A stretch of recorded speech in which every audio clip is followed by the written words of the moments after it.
Hi guys, welcome to HPIT Infotech. मैं हूं हरीश पंत और विंडोज़ सर्वर एडमिनिस्ट्रेशन सीरीज़ की इस वीडियो में हम देखेंगे विंडोज़ सर्वर 2019 का initial setup and configuration. Server 2019 का इंस्टॉलेशन प्रोसेस हमने इस सीरीज़ की प्रीवियस वीडियो में देखा था, और अगर आपने वो वीडियो नहीं देखा है तो ऊपर आई बटन पे क्लिक करके या सर्वर एडमिनिस्ट्रेशन की मैंने एक सेपरेट प्लेलिस्ट क्रिएट की है, वहाँ से आप उस वीडियो को देख सकते हैं। सर्वर 2019 इंस्टॉल करने के बाद सबसे पहला जो विज़ार्ड ओपन होता है वो है सर्वर मैनेजर। यहाँ पे हम देखेंगे कि सर्वर मैनेजर में कौन से ऑप्शंस हमें मिलते हैं और उनका क्या यूज़ है, और हम करेंगे लोकल सर्वर सेटिंग्स में कुछ नेसेसरी चेंजेस जो सर्वर एडमिनिस्ट्रेशन के फर्दर प्रैक्टिकल्स के लिए एक इनिशियल कॉन्फ़िगरेशन है। इसके अलावा हम अपने क्लाइंट ऑपरेटिंग सिस्टम और वर्चुअल बॉक्स के नेटवर्क सेटिंग में भी कुछ चेंजेस करेंगे as per hour virtual lab requirement. तो चलिए अब चलते हैं अपनी सर्वर मशीन पे। गाइज हम अपनी सर्वर मशीन स्टार्ट कर लेते हैं। ओपन वर्चुअल बॉक्स जिसमें हमने सर्वर 2019 की वर्चुअल मशीन क्रिएट की है। Select server 2019 and click on start. Server में लॉगिन करने के लिए चाहें तो आप यहाँ पे अपने कीबोर्ड से राइट कंट्रोल प्लस डिलीट की भी प्रेस कर सकते हैं, या चाहें तो इनपुट ऑप्शन पे क्लिक करके कीबोर्ड ऑप्शन के under insert control alt delete option पे भी क्लिक कर सकते हैं। जबकि फिजिकल मशीन में हम यूज़ करते हैं कंट्रोल ऑल्ट प्लस डिलीट की कॉम्बिनेशन। अब इस वर्चुअल मशीन को हम फुल स्क्रीन मोड पे कर लेते हैं। Click on view and select full screen mode. Type administrator password. जैसे ही हम सर्वर मशीन में लॉगिन करते हैं तो ऑटोमेटिकली सर्वर मैनेजर ओपन हो जाता है। सर्वर मैनेजर बेसिकली एक बिल्ट इन मैनेजमेंट कंसोल है जहां से हम लोकल और रिमोट सर्वर्स को मैनेज कर सकते हैं।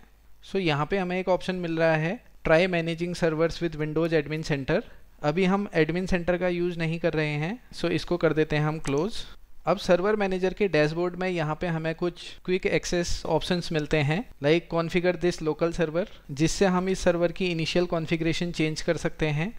ऐड रोल एंड फीचर्स, यहाँ से हम different server roles like ADDS, DNS, DHCP etcetera और server features like Windows backup, fail over clustering, network load balancing etcetera features को ऐड कर सकते हैं। Add other servers to manage, इसकी help से हम एडिशनल सर्वर्स को इसमें ऐड करके उनको भी यहीं से मैनेज कर सकते हैं। Create server group to create group of multiple servers and connect this server to cloud services, जिसकी हेल्प से हम इस सर्वर को माइक्रोसॉफ्ट एज्योर के साथ इंटीग्रेट कर सकते हैं। इसके अलावा हमें यहाँ पे लोकल सर्वर सेक्शन मिलता है। यहाँ से हम चेंज कर सकते हैं इस सर्वर का इनिशियल सेटअप एंड कॉन्फ़िगरेशन। इसमें हमें डिफरेंट ऑप्शंस मिलते हैं like computer name, domain membership, Windows firewall, remote desktop, network setting, Windows update settings, time zone etcetera. यहाँ पे हम करेंगे इनिशियल कॉन्फ़िगरेशन सेटिंग्स। सेटिंग करने से पहले एक बार देख लेते हैं कि कौन से कॉन्फ़िगरेशन पैरामीटर्स हम यहाँ पे यूज करने जा रहे हैं। गाइज यहाँ पे हम चेंज करेंगे कंप्यूटर नेम और होस्ट नेम, बिकॉज हमें आगे कई प्रैक्टिकल्स में इस नाम को ऐड करने की ज़रूरत पड़ेगी। इसको हम रखते हैं एक यूज़र फ्रेंडली नेम। सपोज मैं इसको नाम दे देता हूँ सर्वर 1। इसके अलावा हम इसमें रिमोट डेस्कटॉप की सर्विस इनेबल कर देते हैं सो दैट हम रिमोट डेस्कटॉप की हेल्प से भी इस सर्वर को एक्सेस कर सकें। और इस सर्वर को सपोज हम IP एड्रेस दे देते हैं 192.168.1.100/24।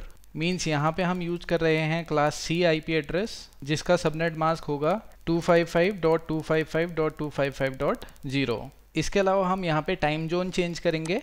बाय डिफ़ॉल्ट इसमें सेलेक्टेड है UTC-8 जो कि US एंड कनाडा का टाइम जोन है। इसको हम यहाँ पे चेंज करेंगे UTC+530 जो कि इंडिया का टाइम जोन है। और साथ ही साथ हम देखेंगे Windows update settings.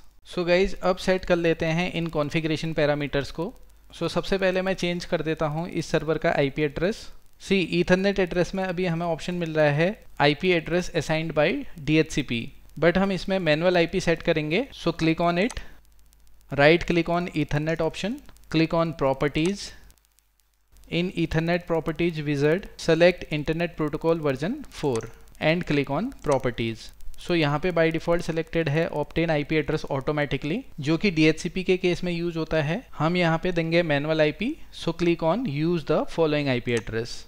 Under IP address, type your IP address. So इसको हम दे रहे हैं 192.168.1.100। Click on subnet mask. So ये आईपी एड्रेस की क्लास के अकॉर्डिंग ऑटोमेटिकली सबनेट मास्क ले लेता है।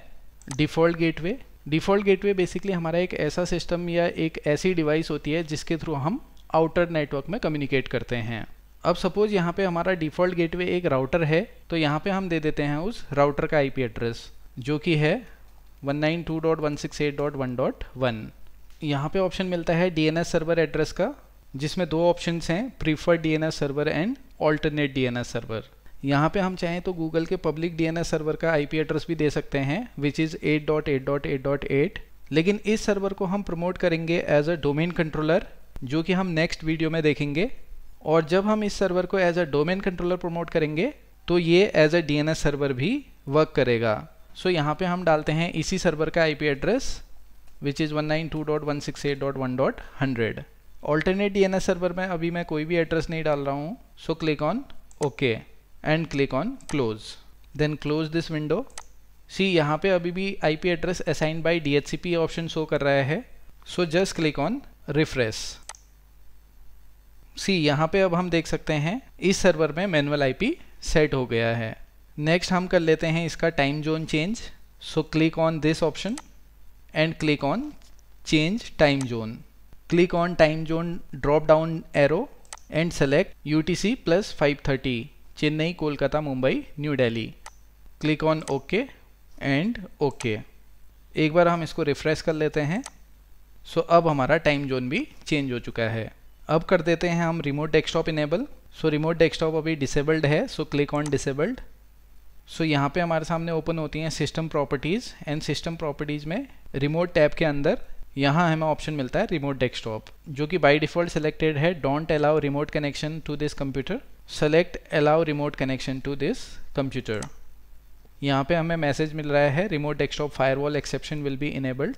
Click on okay, click on apply and okay.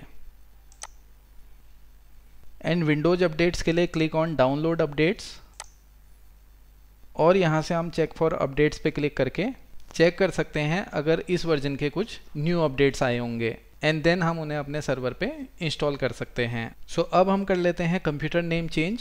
सो अभी जो कंप्यूटर का एग्जिस्टिंग नेम है, just click on that. Computer name tab के अंडर क्लिक ऑन चेंज। सी यहाँ पे हम देख सकते हैं कंप्यूटर नेम। अब सपोज मैं इसको चेंज करके कर देता हूँ सर्वर 1। मेंबर ऑफ में अभी हम इसको वर्क ग्रुप में ही रखते हैं। नेक्स्ट वीडियो से हम डोमेन एनवायरनमेंट में काम करना स्टार्ट करेंगे। So click on okay. अब यहाँ पे हमें मैसेज मिल रहा है you must restart your computer to apply the changes. Click on okay and click on close, then click on restart now.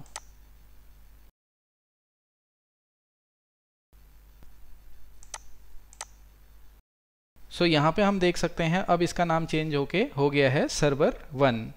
इसके अलावा यहाँ पे हमें system processor, RAM, hard disk space, operating system versions की details भी मिलती हैं, और यहाँ बॉटम में हम सिस्टम इवेंट्स भी चेक कर सकते हैं। यहाँ पे हम यूज़ कर रहे हैं Microsoft Windows server 2019 standard addition. Windows server 2019 standard और डेटा सेंटर एडिशन में जो मेन डिफरेंस है वो है वर्चुअल मशीन लाइसेंसिंग का। सर्वर 2019 स्टैंडर्ड एडिशन में 2 वर्चुअल मशीन्स का लाइसेंस मिलता है, मींस एक फिजिकल होस्ट पे हम 2 वर्चुअल मशीन्स क्रिएट कर सकते हैं, और अगर एक लाइसेंस हम फिजिकल होस्ट के लिए यूज़ कर रहे हैं देन हम उसमें केवल एक वर्चुअल मशीन क्रिएट कर सकते हैं। जबकि सर्वर 2019 डेटा सेंटर एडिशन में अनलिमिटेड वर्चुअल मशीन्स का लाइसेंस इंक्लूड रहता है, मींस डेटा सेंटर एडिशन में हम कितनी भी वर्चुअल मशीन्स क्रिएट कर सकते हैं। सो विंडोज़ सर्वर 2019 में इनिशियल सेटअप एंड कॉन्फ़िगरेशन करने के बाद अब हम अपनी क्लाइंट मशीन में कुछ चेंजेस कर लेते हैं। सो सर्वर मशीन को हम कर लेते हैं मिनिमाइज, और विंडोज़ 10 मशीन को स्टार्ट कर लेते हैं। सो इसको भी हम कर लेते हैं फुल स्क्रीन मोड पे। So click on view and click full screen mode. See अगर आपका यहाँ पे फुल स्क्रीन मोड में नहीं आता है तो आप एक काम कर सकते हैं, इसको हम फिर से रिस्टोर करते हैं। Click on devices and select insert guest addition CD image. So click on it. अगर ये सेटअप ऑटोमेटिकली रन नहीं होता है, simply open file explorer, click on this PC और यहाँ से हम इस CD को ओपन कर लेते हैं। Then run VBox Windows Additions, click on yes, next, next and install, click on install. So guest addition install होने के बाद हम इसे फुल स्क्रीन मोड पे देख सकते हैं। Reboot now and then click on finish. So after reboot click on view and click full screen mode. See अब हम देख सकते हैं कि ये हमारा फुल स्क्रीन मोड में आ गया है। अब क्लाइंट साइड अभी हम यहाँ पे 3 चेंजेस करेंगे। पहला, हम इसका टाइम जोन चेंज करेंगे। दूसरा, हम इसको एक मैनुअल IP देंगे। और तीसरा, हम इसका कंप्यूटर नेम चेंज करेंगे। सो सबसे पहले हम कर लेते हैं time zone change. So on task bar click on date and time, click on date and time setting और यहाँ से हम टाइम जोन चेंज कर लेते हैं। सो हम सेलेक्ट करेंगे UTC + 530 and then close it. So अब हम इसको एक मैनुअल IP दे देते हैं। So on task bar right click on network icon, click on open network and sharing center. अब यहाँ पे हम चाहें तो ईथरनेट ऑप्शन पे क्लिक करके इसकी प्रॉपर्टीज़ में जाके यहाँ से भी IP एड्रेस चेंज कर सकते हैं और चाहें तो चेंज एडेप्टर सेटिंग से भी कर सकते हैं। So click on change adapter setting, right click on ethernet, then properties, select internet protocol version 4 and click on properties. Then यहाँ से हम इसको IP एड्रेस दे देते हैं। सपोज इसको हम दे देते हैं 192.168.1.110 सबनेट मास्क, जो कि IP एड्रेस की क्लास के अकॉर्डिंग ऑटोमेटिकली ले लेता है। And default gateway is 192.168.1.1। DNS server addresses को अभी हम छोड़ रहे हैं blank. So click on okay and close. अगर यहीं से हम वेरीफाई करना चाहें तो right click on ethernet, click on status and click on details.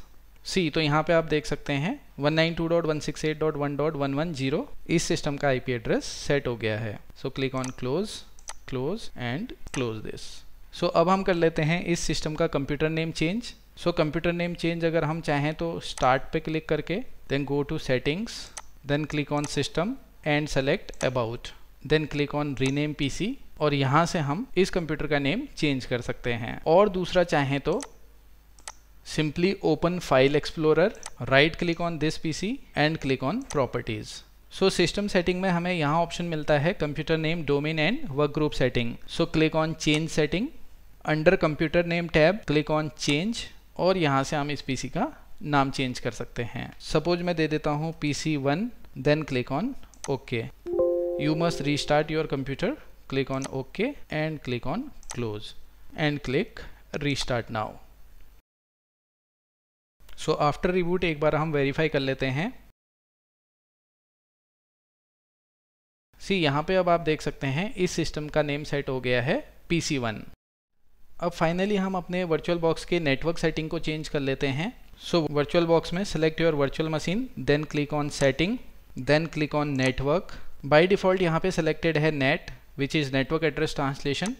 यहाँ पे हम सेलेक्ट करेंगे इंटरनल नेटवर्क, जिससे कि हमारी सारी वर्चुअल मशीन्स और होस्ट मशीन आपस में कम्युनिकेट करेंगे। और यहाँ पे इन डिफरेंट ऑप्शंस का क्या मतलब है इसके लिए मैं एक सेपरेट वीडियो बनाऊंगा। सो अभी के लिए यहाँ पे हम सेलेक्ट कर लेते हैं internal network and click on okay. Similar settings हम कर देते हैं सर्वर 2019 के लिए। So select server 2019, go to setting, network and select internal network, okay. So एक बार हम इन दोनों PCs की आपस में कनेक्टिविटी चेक कर लेते हैं। सो अभी हम हैं सर्वर मशीन पे। So open command prompt. अब अगर हमें इस सिस्टम का IP एड्रेस वेरीफाई करना है so simply type ipconfig and press enter. तो इस सिस्टम का IP एड्रेस है हमारा 192.168.1.100। अब हम पिंग करके देखते हैं विंडोज़ 10 मशीन को, जिसका IP एड्रेस है 192.168.1.110। So ping space 192.168.1.110 and press enter.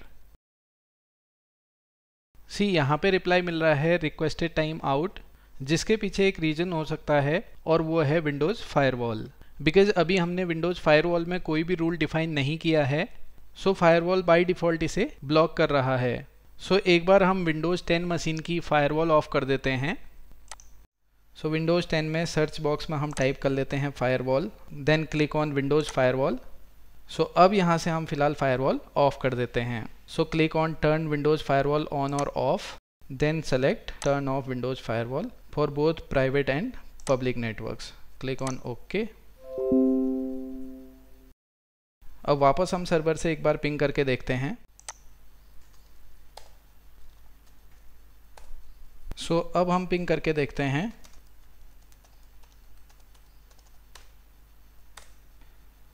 तो यहाँ पे हम देख सकते हैं अब हमारी ये सर्वर मशीन विंडोज़ 10 मशीन से कम्युनिकेट कर सकती है। एक बार अब हम विंडोज़ 10 वाली मशीन से भी कनेक्टिविटी वेरीफाई कर लेते हैं।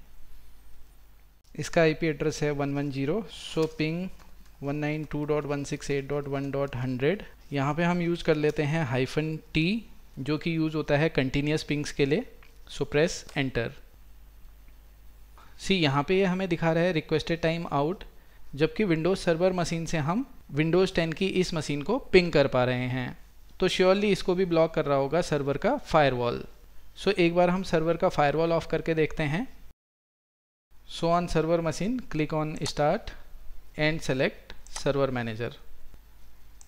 Click on local server. यहाँ पे हम देख सकते हैं फायरवॉल ऑन है, click on it. Public network यहाँ पे एक्टिव है और इसके लिए फायरवॉल ऑन है। Click on public network and यहाँ से हम इसको ऑफ कर देते हैं। Then close it and refresh. अब हमारे सर्वर की फायरवॉल ऑफ हो गई है। अब एक बार विंडोज़ 10 से हम कनेक्टिविटी वेरीफाई कर लेते हैं। यहाँ पे अब आप देख सकते हैं विंडोज़ सर्वर और विंडोज़ 10 के बीच अब कनेक्टिविटी क्रिएट हो चुकी है। हालांकि ये एक बेसिक कॉन्फ़िगरेशन है, बट हमेशा प्रेफर किया जाता है कि server roles and feature install and configure करने से पहले हम इन सेटिंग्स को अप्लाई कर दें। आई होप गाइज आप इन कॉन्सेप्ट्स को अच्छे से समझ गए होंगे, और अगर आपकी कोई भी क्वेरीज होती हैं तो आप कमेंट बॉक्स में अपनी क्वेरीज सेंड कर सकते हैं। Keep watching, happy learning and thank you.